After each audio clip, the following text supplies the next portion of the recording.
assim, um tanto complexa assim, no campo da matemática. Então assim, a gente não vai pegar e não vai ficar definindo com muito rigor, né? Se você pegar material para isso, por exemplo, material com livro, você vai ver que é quase que uma areia movediça, entendeu? Acho que alguém que perguntou de livro da última vez, o livro tal, o livro A, o livro B, eu posso estudar por meio de livro. É até legal você pegar, fazer uns exercícios, dar uma olhada geral, mas se você for estudar para concurso, pegando um livro para ficar agarrado naquele livro ali, tentando saturar todos os assuntos, você vai ver que alguns assuntos, assim, quanto mais você entra, mais assunto tem para você tratar, e aí você pode acabar se perdendo um pouco no assunto, tá?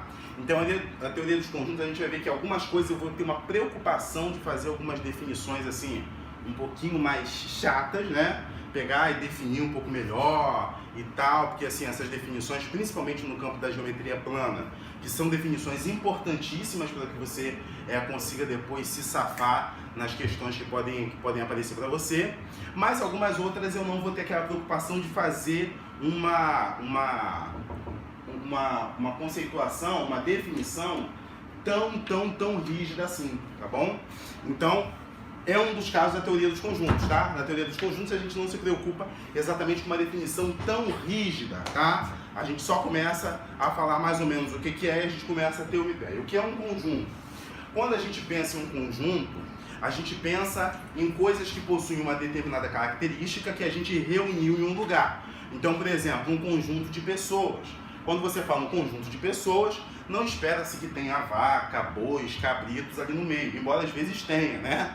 Mas não espera-se. Espera-se que a gente tenha o quê? Um conjunto de pessoas, a gente tem pessoas, né? No modo geral, seres humanos, tá? Ou quando a gente fala assim, quando a gente fala de conjunto, a gente pensa que eu estou reunindo coisas, como eu acabei de dizer, com uma determinada característica em comum, que eu estou fazendo aquela junção e colocando assim, isso é um conjunto disso.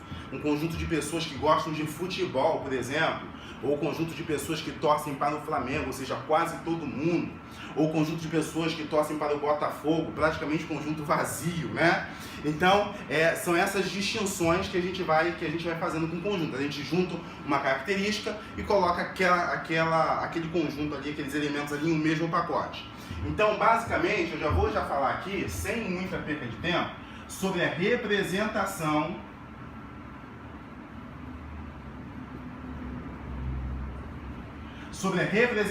de um conjunto, ou seja, quais são as formas que a gente tem de representar. Então, quais são elas? Por exemplo, eu posso representar uma maneira muito típica, já que a gente está falando de conjuntos no campo da matemática, então eu vou falar de números, né? Então, eu posso, por exemplo, pegar um conjunto de alguns números, por exemplo, 1, 2, 3, 4 e 5. E aí a gente representa como letra maiúscula igual, abre chaves e escreve esses elementos. 1, 2, 3, 4, 5, ok? Esses são os elementos do conjunto que eu defini como conjunto A. 1, 2, 3, 4, 5, ok? Oi? Não significa os naturais, né? Os naturais são infinitos, os naturais têm zero, né? Então eu só peguei, tudo bem, eu peguei uma parte do conjunto naturais, mas ele não é o conjunto de naturais, tá? Então assim, e aí o que acontece? Vamos lá. E aí eu tenho o conjunto A, né? Conjunto A, 1, 2, 3, 4, 5, são 5 elementos ali que eu determinei, tá? Bom, é uma forma de representar. Eu vou ter uma outra forma também de representar um conjunto que é no formato de diagrama, tá? Como é que é o diagrama? O diagrama é muito importante, principalmente para algumas questões que vão aparecer. Então essa linguagem do diagrama é importante você saber. O diagrama eu faço uma coisa meio oval assim, né? E aí eu posso colocar os elementos ali dentro, tá? Os elementos, inclusive quando a gente começa a estudar funções, às vezes para você ver se ela é bijetora, sobrejetora e tal, seja lá o que for isso, se você não sabe, a gente usa muito sistemas de diagramas para a gente conseguir visualizar como é que as funções se comportam, tá? Então, eu posso representar esse mesmo conjunto A, aqui é o mesmo conjunto A, só que agora em forma de diagramas e coloca aqui os elementos, tá? Então, ó, é o 1, o 2, o 3, o 4 e o 5, tranquilo? É uma forma de representar. Eu represento com formato de diagrama, tá? Então, existe outra forma de representação desse conjunto? Sim, existe também uma outra forma de representação. Por quê? Porque nem sempre vai ser fácil para mim colocar um determinado número de elementos dentro de um colchete, né? Ou melhor, dentro de umas chaves. Então, por exemplo, se eu tenho um conjunto de números naturais que vai do 0 até o 1000, eu quero que você represente esse conjunto. Aí você vai lá e você vai escrever esse conjunto todinho, até o 1000, né? Aquela coisa de castigo do quarto ano, né? Quando o aluno faz bagunça, o cara vai escrever de 1 a 1000. Não sei pra que serve essa merda, mas os caras fazem isso, né? E aí o que acontece? E aí, por exemplo, não é uma forma habitual ou melhor, não é uma forma tão simples de representar. Eu quero representar de uma outra forma, por exemplo, se eu tenho um conjunto B, eu digo que nesse conjunto B,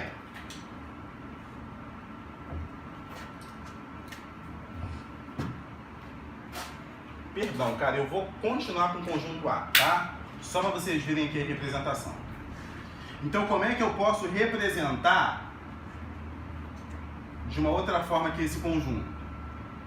Bom, o colega ali falou que ele identificou que tem números naturais ali, né? Para quem não sabe, não lembra. Números naturais é o 0, 1, 2, 3, 4, 5, embora o 0 seja questionável, a maioria dos livros considera que o 0 também é um número natural, tá? Então 0, 1, 2, 3, 4, 5, 6, 7, 8, 9, 10 e assim por diante, né? E são aqueles números que a gente aprende a contar, né? E aí o que acontece? Ele identificou que esses são números naturais, tá? Ele identificou que são números naturais. Então, primeiro eu falo onde é que eles moram e depois eu falo quem é que eles são. Tá? Como assim? Onde ele mora, quem é que ele é, né? Porque o cara, por exemplo, você faz um pedido no iFood, eu faço muito isso, né? E o meu estereótipo identifica que eu sou uma pessoa que consome muitas coisas gordurosas, né? E aí o que acontece? E aí o cara pergunta onde você mora, né? Basicamente qual é o seu endereço, depois pergunta mais ou menos o seu nome, eu preciso saber o seu nome, para te identificar no local em que você mora. Então olha só, esses caras aqui, ó, 1, 2, 3, 4, 5, quem são eles? Eles são números naturais, embora em algum momento a gente vai falar melhor sobre os números naturais, inteiros e tal, mas aqui são números naturais. Então eu digo o quê? Eu digo que x pertence aos números naturais, tá? Ou seja, eu estou dizendo quem pertence. Isso aqui é suficiente para dizer quem é aquele conjunto? Não, né? Por quê? Porque os naturais são infinitos. Ali eu tenho um número finito, restrito de números naturais, que vai basicamente do 1 até o 5. Então eu tenho uma forma de representar. Por exemplo, ó, um traço tal que, significa tal que, então eu digo x pertence aos naturais, tal que x é maior do que 0 e x é menor. Eu posso botar menor do que 6, posso botar o menor do que 6. Ou poderia usar também a linguagem do menor igual, tá? Mas isso aí eu vou deixar para quando... vou deixar assim, tá? Então, olha só. Primeiro, esse sinal aqui, uma coisa importante. Porque lá no primário, em geral, se ensina assim, se tá assim, você bota o 7. Até esqueci como é que eles fazem. Eu já sei como é que é. 7 é maior que 4, que não sei. Enfim. Isso é uma merda. Esquece isso, olha só. Pensa como gordo, tá? Então, o que você prefere comer? Você prefere comer um pedaço de bolo ou 2 pedaços de bolo? 2. 10 pedaços de pizza ou 8 pedaços de pizza? 10, tá? Então você tá com a boca virada pro lado do maior, tá bom? Eu detesto esses macetes, mas é basicamente isso. Então, quando esse cara aqui, a boca tá aberta pra cá, isso indica que o x ele é maior do que quem? 0, tá? Então eu posso ler tanto daqui pra lá como também de lá pra cá. Posso dizer que o 0 é menor do que o x, tá? E aqui que 6 é maior do que x e que x também é menor do que 6, tá? Só pra gente aprender a trabalhar essa leitura de ida e de volta, tá? Porque principalmente em alguns contextos vai ser muito importante a gente saber isso, ok? Então olha só, é uma outra forma de representar. Então eu tenho a forma ali, tá? De abrir as chaves e colocar os elementos. Eu tenho a forma ali de diagrama e eu tenho a forma assim também de chaves também para fazer essa representação. E perceba, é uma linguagem um pouquinho mais chata, né? Porque eu tenho que identificar o elemento aqui, conjunto pertence e tudo mais. É uma linguagem um pouquinho mais chata, só que é uma linguagem com a qual eu posso colocar elementos diversos. Se fossem, por exemplo, números que iriam de 500 até 2.800, eu conseguiria colocar naquele intervalo usando aqui só uma linha, né? Não precisaria abrir umas chaves aqui e ir escrevendo, até esgotar todos os elementos, tá? Então, olha só. E aí, bom, dito isso, sobre a representação dos conjuntos, nós vamos falar de alguns símbolos, tá?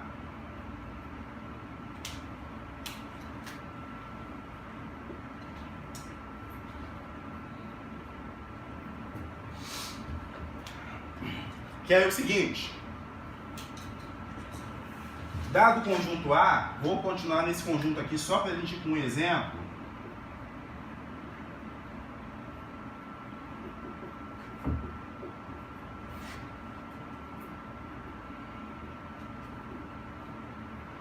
Então esse é o conjunto A, ok? Bom, quais são os elementos que pertencem ao conjunto A? Pode falar. Quem são eles? 2, 3, 4. Ok, esses elementos são todos elementos que pertencem ao conjunto A, ok? A forma de eu dizer isso, que ele pertence ao conjunto A, todo mundo se lembra? Por exemplo, eu quero dizer que o 1 pertence ao conjunto A, como é que eu escrevo isso? Isso aí. 1 pertence, Zezinho aqui, ao conjunto A, ok? Tá? Por exemplo, o 6 pertence? Não. Então como é que eu escrevo isso? Então 6 não pertence ao conjunto A. Ok? Tranquilo? Então essa aqui é a relação de pertinência, tá? A pertinência, se pertence ou não pertence. Tá? E aí, bastante atenção, porque essa relação de pertinência eu uso quando eu estou falando de elementos, tá? Então, quando eu estou falando de elementos, eu uso essa relação de pertinência. Ele pertence ou ele não pertence, tá? Estou falando de elementos com relação ao conjunto. Elementos e conjunto. Pertence ou não pertence. Por quê? Porque a gente vai fazer aqui uma análise a partir de alguns outros conjuntos também, tá?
Então, olha só, a noção de subconjunto, tá? O que é um subconjunto? Então, ali, ó, dado um conjunto B, ele será considerado subconjunto de A se todos os elementos de B pertencerem a A. Ou seja, eu tenho um subconjunto de um conjunto quando todos os elementos dele pertencem a esse outro. Vamos desenhar isso aqui, né? Para ficar melhor. Vamos supor, aqui eu tenho um conjunto A, vou continuar usando o conjunto A, aquele dali, tá? Ó, conjunto A, 1, 2, 3, 4, 5. E aí, considera o conjunto B, isso aqui já é um exemplo, tá? Anota aí que é um exemplo. E o conjunto B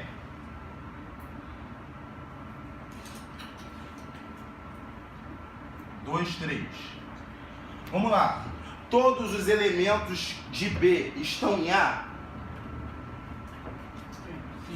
Sim.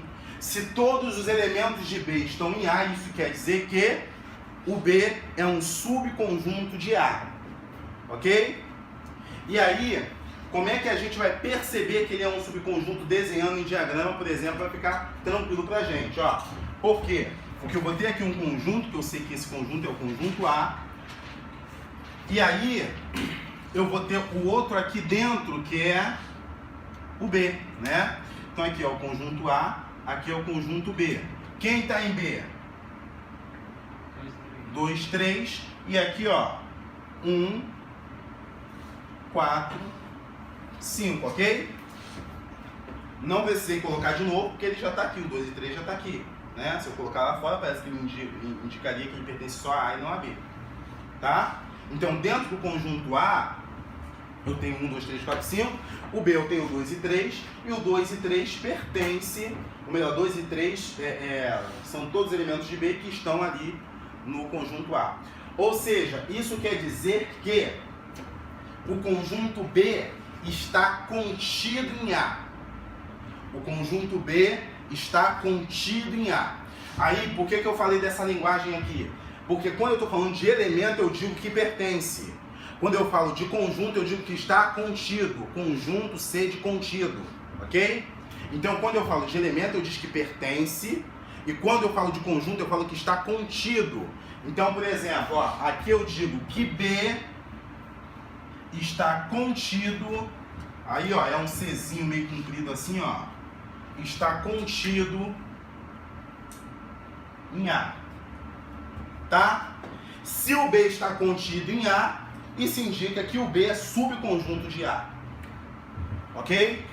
Então essa é a regra. Se B está contido, então B é um subconjunto. Sempre que você vê numa questão dizendo seja conjunto tal está contido em tal, você já subentende. Dizer que está contido é dizer que é um subconjunto. Porque se está contido é porque todos os elementos desse conjunto estão dentro desse outro. Ok? Tá claro? Quero ver nas questões. Professor, aí se eu falo que o A contém B, o Czinho vira para o outro lado? O contém, eu já vou falar do contém, tá? É porque eu não gosto de misturar muitas coisas, porque senão depois fica meio, tá? Mas eu já vou falar do contém, tá? Só uns minutinhos aí. Posso apagar aqui? Pode.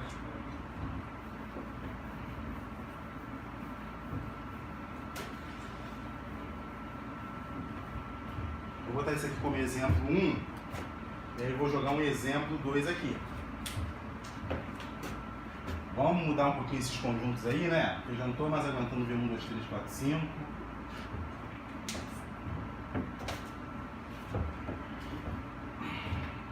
Tem um determinado conjunto A que é igual a 8, 15, 20, 16. O conjunto B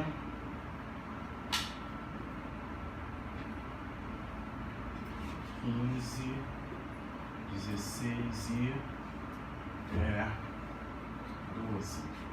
Percebam que eu não tive a preocupação de colocar em ordem crescente, tá? Porque em conjuntos eu não tenho que ter essa preocupação, tá? Não preciso colocar em ordem crescente, posso colocar na ordem que eu quiser. É claro que na maior parte das situações é mais prudente, é mais inteligente, é mais organizado colocar em ordem crescente, né? Porque nossa mente funciona assim, né? Mas não é uma exigência. Então, olha só.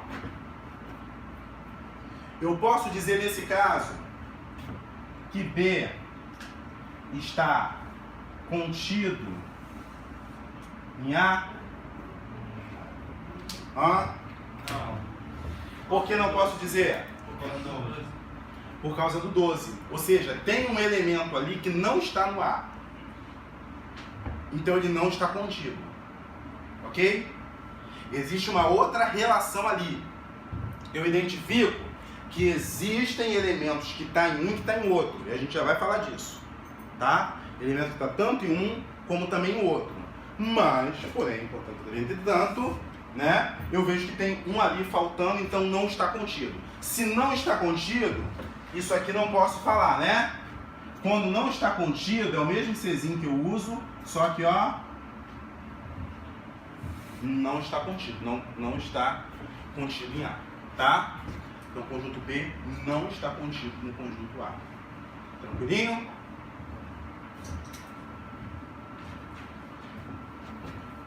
Ou seja, isso já mostra para nós que ele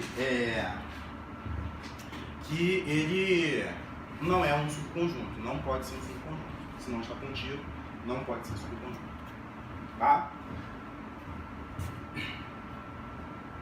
Aí nós vamos falar de uma outra coisa.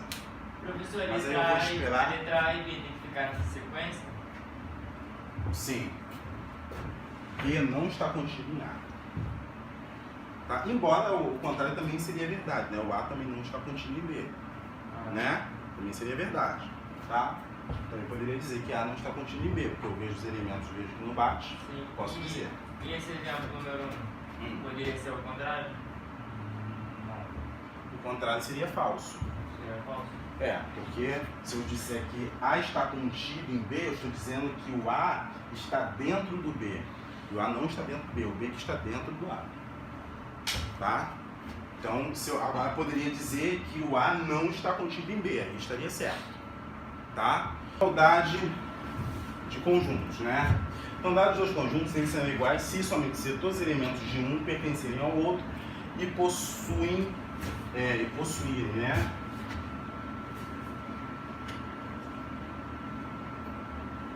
Possuírem o mesmo número de elementos, tá? Então, olha só. Então, eu tenho dois conjuntos, ok? Dois conjuntos, conjunto A, conjunto B. Eu considero que eles são iguais se eu tenho todos os elementos de um conjunto do outro conjunto. Isso é basicamente um tanto óbvio, né? Então, por exemplo, para ser igual, um exemplo aqui rápido. Vou colocar um conjunto A aqui, com os elementos A, E, I, O, U, ok? Então, se eu digo que A é igual a B, quais são os elementos que tem que ter aqui?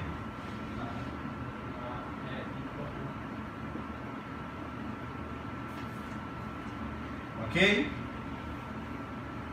Posso escrever assim? Né? Então tá ali, ó. Todos os elementos de um estão no outro?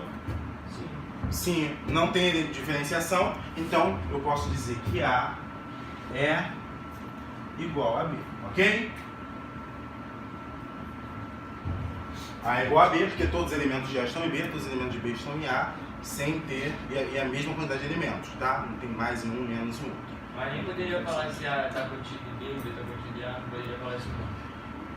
Posso dizer sim, posso dizer, tá? Porque depois a gente vai ver uma propriedade que, mas assim que eu falar de subconjunto, a gente vai falar melhor dessa propriedade, tá?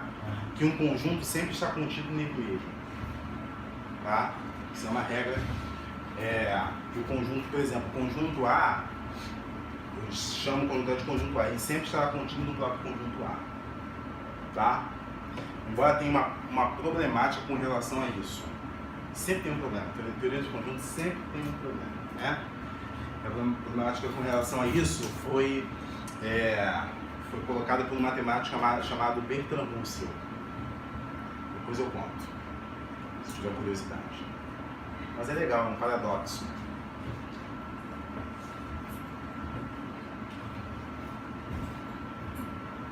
Então, olha só. Então, o A pertence a B. Bom, aí nós vimos aqui algumas situações. Nós vimos algumas situações em que nós tivemos o subconjunto. A primeira situação que a gente viu foi a do subconjunto, né? Que quando todos os elementos de um conjunto pertencem àquele outro maior, então está ali dentro. Mas a gente viu aqui uma situação que a gente só falou que não estava contido. Mas a gente falou sobre uma situação em que eu tinha um conjunto, alguns elementos desse conjunto pertenciam ao outro, mas não todos, né? Então a gente fez essa situação, acho que foi o 12 que sobrou, não foi? A gente viu que o 12 não tinha. Então, esse é um caso em que a gente fala sobre interseção, tá? O que é interseção?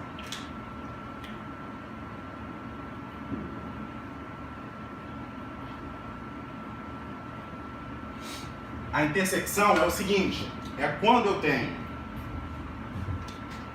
vamos lá, um conjunto A, qualquer aqui, escolhe os elementos. 1, 2, 3. Preguiçoso pra cacete, né?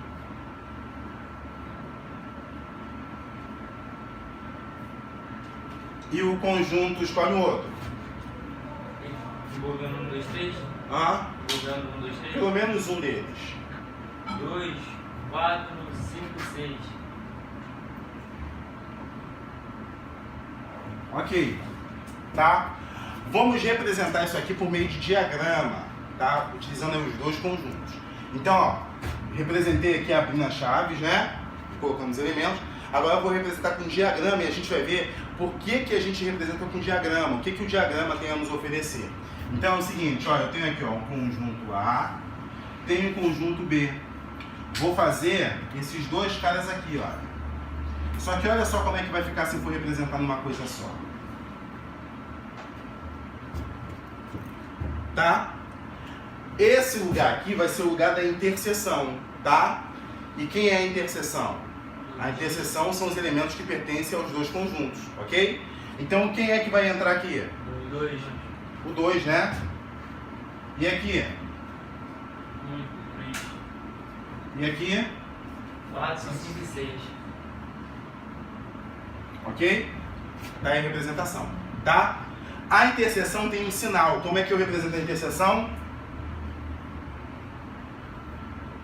Eu digo que posso chamar de interseção de A com B, posso chamar de interseção de B com A, não vai fazer diferença. Mas a interseção é tipo um U virado para baixo, tá? Então eu digo, ó, que a interseção desses dois conjuntos, ó, a interseção é essa região aqui. Qual é essa região? Essa região é a interseção com B, ok? Então, a interseção com B... Como é que eu vou especificar que é o 2? É isso que eu estou fazendo. É o 2. Ok? Mas pode ter mais de interseção. Posso ter mais de um elemento da interseção, posso. Né? Ali, por um acaso, botou só um. Poderia ter dois elementos, O 3, 4, exemplo 5. daquele que teve o 12 lá, podia dizer que era uma interseção também? Oi? Aqui. Tinha uma interseção ali, só que uma interseção de dois elementos, né? Porque só um ficava no outro conjunto. Eu acho que eram dois, né? Não lembro bem do exemplo, mas eu acho que eram dois. Tá? Então isso aqui é a interseção, tá? A interseção são basicamente os elementos que tem tanto em um conjunto como também em outro conjunto, tá? Os elementos e o 12 ficavam do lado de fora. Fazia parte do conjunto dele. Isso, tá? Então essa aqui é a interseção. E aí, vamos lá, tem mais uma coisinha. Que é a união.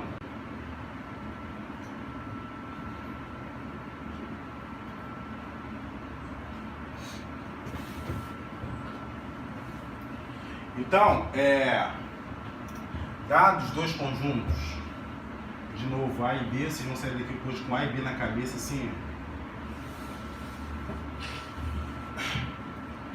Por exemplo, 3, 4, 7.